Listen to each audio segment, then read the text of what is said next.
to a new episode of Spiritual You. My name is David, and today is going to be day number 8 of our 21-day meditation challenge. So I want to give myself a quick round of applause because I've been doing the meditation, I've been doing my videos, even if it's at 11:30 o'clock at night and I'm really tired or I'm not feeling good. So I've pushed through, and we got the next, 14 days left to go. So round of applause for me. So let's go ahead and kick it off with today's centering thought of the meditation.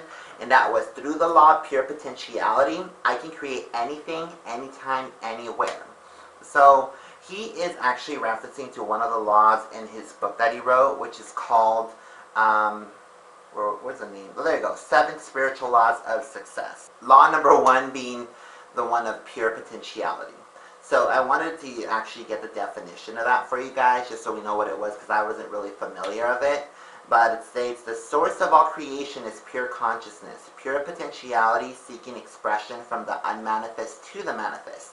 And when we realize that our true self is one of pure potentiality, we align with the power that manifests everything in nature.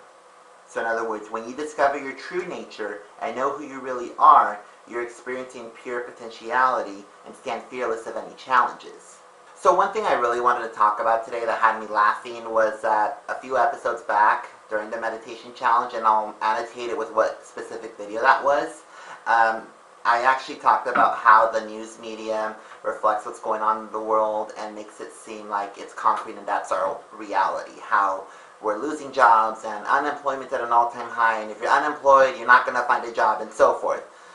So he actually talks about that, and I actually wanted to share it with you guys verbatim on what he said, because it's funny. I mean, it makes me feel good that me and Deepak were in the same wavelength, that we were actually thinking alike, and he said this. So let me read that to you guys.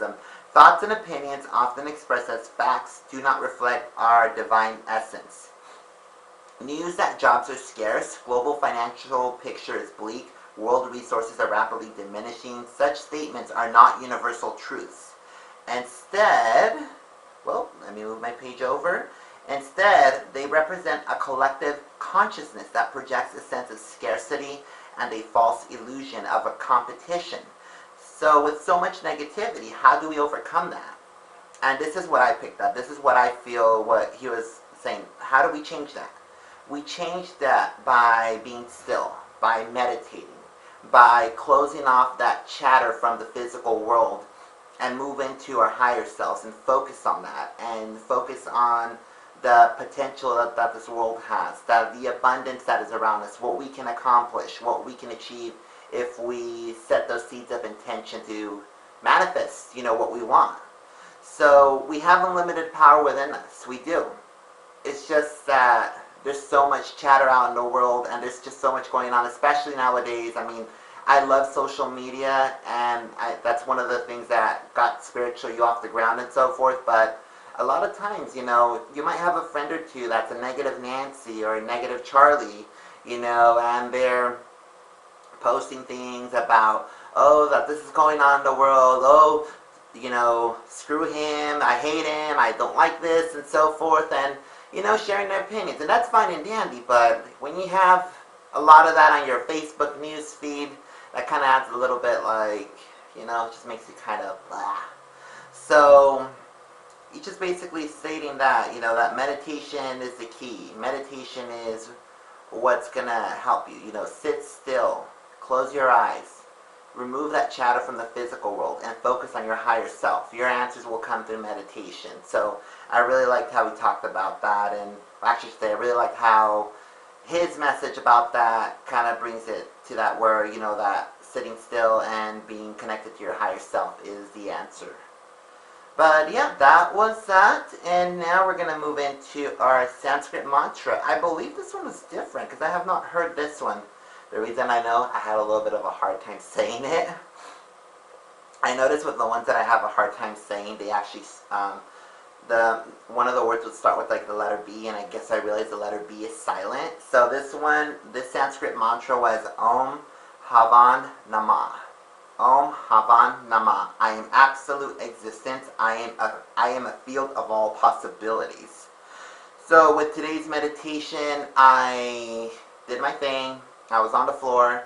I closed my eyes, and to point out, this one was very, very, very different.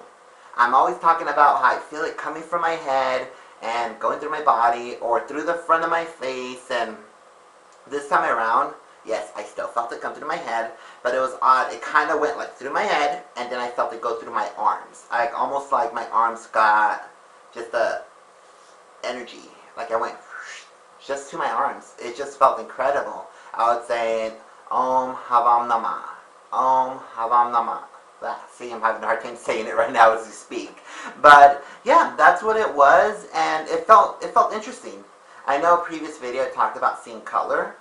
This one I didn't see anything. It was just more of me just focusing, being silent. I still feel that floating like effect.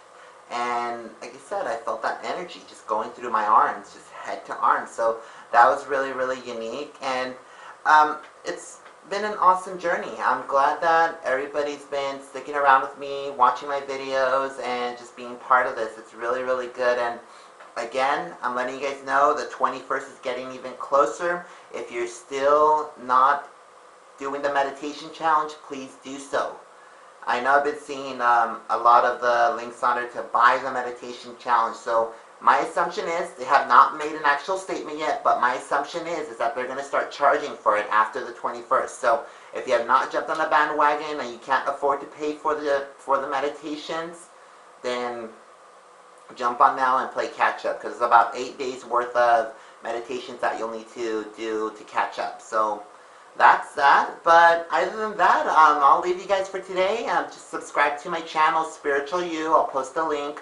Also, like my Facebook page, Spiritual You, as well. And let everybody know about me. Share my page, like my videos, comment, and just do what you can to help me spread my message of making the metaphysical mainstream. So with that, I will leave you guys for today. You guys have a wonderful rest of your day.